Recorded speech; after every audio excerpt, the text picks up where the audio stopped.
오늘은 시편 139편으로 하루를 시작하겠습니다. 오늘 6절 말씀을 중심으로 아는 만큼이라는 주제로 한번 묵상해 보도록 하겠습니다. 6절에 보면 이 지식이 내게 너무 기이하니 높아서 내가 능히 미치지 못하나이다. 최근에 교회에 건축업을 하시는 집사님과 함께 집안에 필요한 몇 군데를 손봤습니다. 그러면서 깨달은 것이 있는데 그것은 뭐냐면 아는 만큼 보인다라고 하는 것입니다. 저희 집에 와본 분들은 알겠지만 이 부엌에 있는 캐비넷 서랍이 고장이 나서 구멍이 뚫린 채로 지낸 지 오랜 시간이 지났습니다. 여러 번 고치려고 시도를 해 보았는데 실패를 했기 때문에 이것은 전면적으로 교체하지 않으면 안 되는구나라고 포기를 하고 있었습니다. 그런데 집사님이 그 모습을 보시면서 하시는 말씀이 서랍의 다른 곳은 깨져도 앞부분, 즉 떨어져 나간 그 캐비넷의 문만 있으면 얼마든지 고칠 수 있다는 이야기를 하셨습니다. 저는 새로 완전히 교체하지 않으면 부분적인 부품을 구할 수 없을 것이라고 생각을 했는데 전문가들은 그 어떻게 하는지를 알기 때문에 가능한 일이라고 생각이 들었습니다. 여담이지만 더 신기한 것은 아내가 그 캐비넷 문짝을 버리지 않고 10년 동안 보관하고 있었다는 점입니다. 그래서 이번 기회에 집사님이 고쳐 주셨습니다. 그러면서 목회가 정말 이렇게 되어야 되는 것이구나라고 하는 것을 다시 한 번 더 생각할 수 있는 기회가 되었습니다. 믿음으로 사는 것이 무엇인지 몰라서 목적 없이 살아가는 분들에게 주님을 만나면 된다는 것을 부지런히 알려주고 또 그렇게 살아가는 모습을 먼저 보여주는 것이 바로 목회가 아닐까. 하나님에 대해서 계속 알려주고 또 성도들은 아는 만큼 하나님을 믿어간다라고 하는 것이 바로 목회의 근본적인 원리라고 생각을 하게 되었습니다. 오늘 본문도 그와 비슷한 내용입니다. 하나님이 어떤 분이신지 너무 쉽고 너무 정확하게 우리에게 알려주고 있습니다. 오늘 이 본문의 내용을 크게 세 부분으로 나누면 1절에서 6절 말씀은 모든 것을 다 아시는 하나님에 대해서 노래를 합니다. 나의 앉는 것도 아시고 일어서시는 것도 아시고 멀리서도 내 생각을 아신다고 하셨습니다. 내 모든 행위를 아시고 내 혀의 말과 그 생각도 아시는 분입니다. 또 7절에서 12절 말씀에 보면 하나님은 어느 곳에나 계십니다. 내가 새벽 날개를 치며 바다 끝에 가서 거할지라도 거기서도 주의 손이 나를 인도하시고 붙드신다고 노래하고 있지요. 그리고 세 번째 부분은 13절에서 21절에 나오는 내용인데 하나님은 나의 모든 시작도 아신다라고 하는 겁니다. 15절에 보면 내가 은밀한 데서 지음을 받고 땅이 깊은 곳에서 기이하게 지음을 받은 때에 나의 형체가 주의 앞에 숨겨지지 못하였나이다 라고 이야기를 하고 있죠. 그러면서 고백하기를 17절에 하나님이여 주의 생각이 내게 어찌 그리 보배로우신지요 그 수가 어찌 그리 많은지요 라고 노래하고 있습니다. 그래서 이런 감정을 담아서 다윗이 6절에 이렇게 고백을 한 것입니다. 이 지식이 하나님에 대한 지식이 너무 신기하고 너무 높아서 내가 측량할 수 없다라고 고백하는 겁니다. 손바닥으로 하늘을 가릴 수 있다고 생각하는 사람들은 없습니다. 그런데 신기하게도 사람들은 손바닥으로 하늘을 가릴 수 있다고 착각하면서 살아갑니다. 여러분들 타조 중후군이라고 하는 것이 있습니다. 이 타조는 위험한 상황에 처하게 되면 머리를 모래 속에 박고 나는 안전하다라고 믿는 습성을 가리켜서 타조증후군이라고 말을 합니다. 물론 이 타조가 땅에 머리를 박는 이유는 그것뿐만이 아니라 이 머리를 땅에 박아서 체온을 조절하고 또 낮은 자세를 취하면 적의 눈에 잘 띄지 않기 때문이라고 하는데요. 사람들도 마찬가지죠. 어떤 문제가 생겼을 때에 나는 괜찮다고 생각을 하는 것. 문제를 정면으로 받지 않고 그냥 회피하면서 숨으면서 나는 괜찮다고 생각하는 것을 가리켜서 타조증후군이라고 부릅니다. 신자들도 마찬가지인 것 같아요.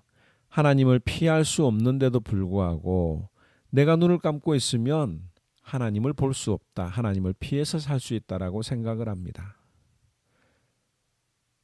성경을 아는 사람이라면, 하나님을 믿는 사람이라면 하나님이 언제 어디서나 함께 하시고 불꽃 같은 눈동자로 지켜보고 계심을 압니다.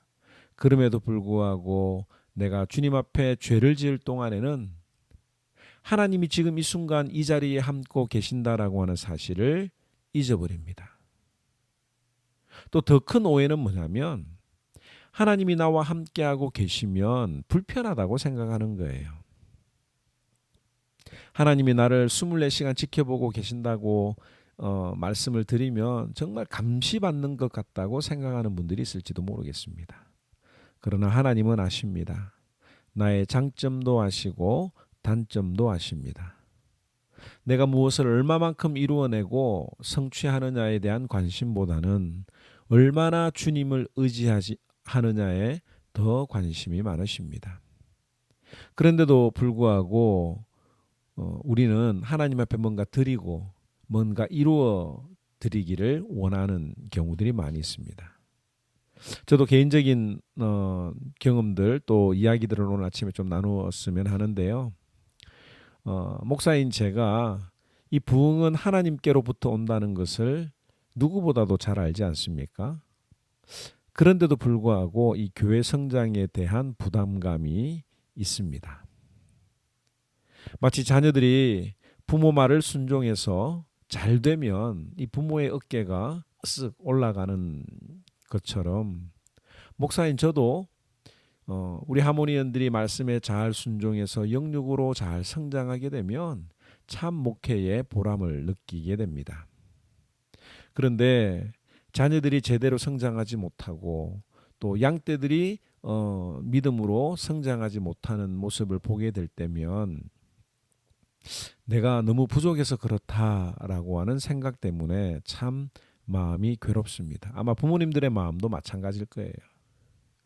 특별히 코로나 기간에 이 열매를 전혀 알 수 없는 상황에서 더욱 마음의 눌림이 큽니다.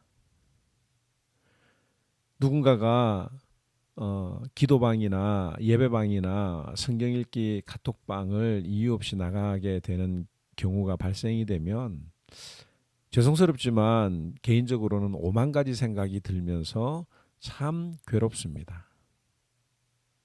주일 예배는 잘 드리고 있는지 아니면 주일에 놀러 다니는지 알 수 없는 상황에서도 여러 생각이 듭니다. 내가 좀 더 말씀의 능력이 있다면 좀 더 성도들의 마음에 감동을 줄 수 있는 메시지를 전한다면 아마 성도들이 이 코로나 기간 동안에도 더 하나님을 붙들고 살아가지 않을까라고 하는 어떤 그런 생각 때문에 마음이 괴롭습니다. 아마 부모님들도 이런 생각들 다 해봤겠죠. 내가 좀 더 능력이 있었다면 내 자녀들에게 좀 더 많은 기회를 주고 더 성장할 수 있는 그런 기회를 줄 수 있을 텐데라고 생각하는 것처럼 목사도 마찬가지입니다. 그래서 이런저런 문제를 놓고 제가 하나님 앞에 기도를 했습니다. 차라리 나도 그냥 마음 편하게 어차피 볼 수 없는 상황에서 이 코로나 기간을 즐길 수 있으면 얼마나 좋았을까. 가족들과 보낼 수 있는 이 모처럼의 여유로운 시간들을 누리면 참 좋았을 텐데도 불구하고 마음의 부담을 느껴서 하나님 앞에 기도합니다. 하나님, 제가 괜히 목사 된 거 아닙니까? 아무리 생각해도 자질이 없는 것 같습니다. 정말 나 때문에 이 성도들이 신앙이 자라지 않는 것 같습니다. 도망가고 싶습니다. 이런 어떤 마음으로 하나님 앞에 기도를 했습니다. 그때 이 말씀이 제 마음속에 들어옵니다. 안다.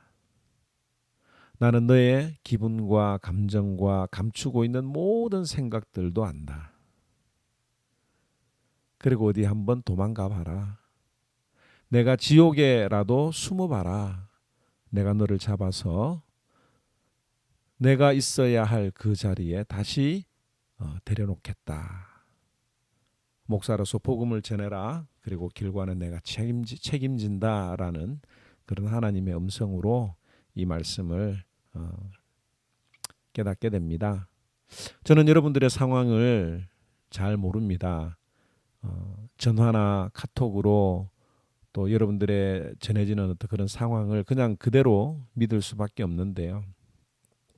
어떤 분들은 그럼에도 불구하고 절망적이고 또 상처받고 또 건강과 가정과 경제적인 문제 때문에 어려움을 겪고 있는 분들이 있을지도 모르겠습니다. 또 어떤 분들은 이런 어떤 절망적인 상황이 내가 하나님 앞에 잘 못 믿어서 그런 것 아닌가라고 또 자책하는 분들이 있을지도 모르겠어요.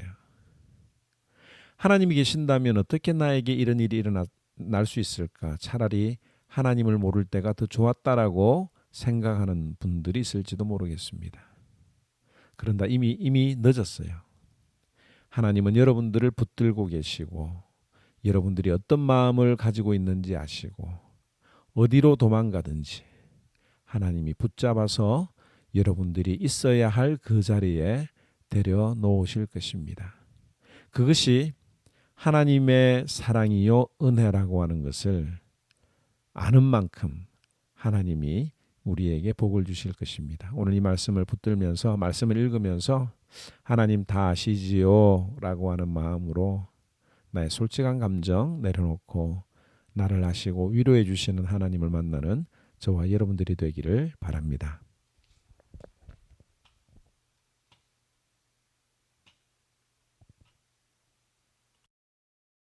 제 139편 다윗의 시 인도자를 따라 부르는 노래.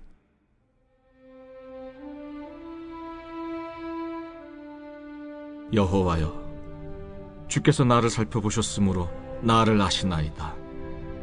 주께서 내가 앉고 일어섬을 아시고 멀리서도 나의 생각을 밝히 아시오며 나의 모든 길과 내가 눕는 것을 살펴보셨으므로 나의 모든 행위를 익히 아시오니 여호와여, 내 혀의 말을 알지 못하시는 것이 하나도 없으시니이다.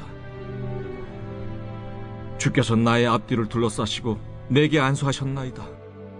이 지식이 내게 너무 기이하니 높아서 내가 능히 미치지 못하나이다. 내가 주의 영을 떠나 어디로 가며 주의 앞에서 어디로 피하리이까? 내가 하늘에 올라갈지라도 거기 계시며 스올에 내 자리를 펼지라도 거기 계시니이다.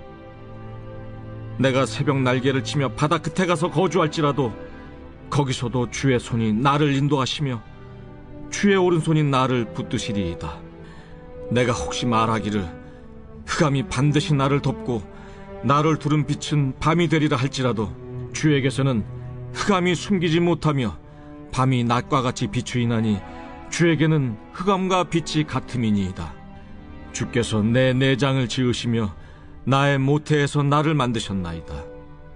내가 주께 감사하옴은 나를 지으심이 심히 기묘하심이라.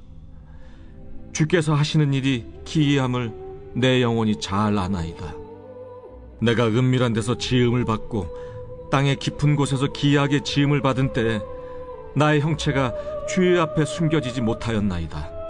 내 형질이 이루어지기 전에 주의 눈이 보셨으며 나를 위하여 정한 날이 하루도 되기 전에 주의 책에 다 기록이 되었나이다. 하나님이여, 주의 생각이 내게 어찌 그리 보배로우신지요. 그 수가 어찌 그리 많은지요. 내가 세려고 할지라도 그 수가 모래보다 많도소이다. 내가 깰 때에도 여전히 주와 함께 있나이다. 하나님이여, 주께서 반드시 악인을 죽이시리이다. 피 흘리기를 즐기는 자들아, 나를 떠날지어다. 그들이 주를 대하여 악하게 말하며 주의 원수들이 주의 이름으로 헛되이 맹세하나이다. 여호와여, 내가 주를 미워하는 자들을 미워하지 아니하오며 주를 치러 일어나는 자들을 미워하지 아니하나이까? 내가 그들을 심히 미워하니 그들은 나의 원수들이니이다. 하나님이여, 나를 살피사 내 마음을 아시며 나를 시험하사 내 뜻을 아옵소서. 내게 무슨 악한 행위가 있나 보시고 나를 영원한 길로 인도하소서.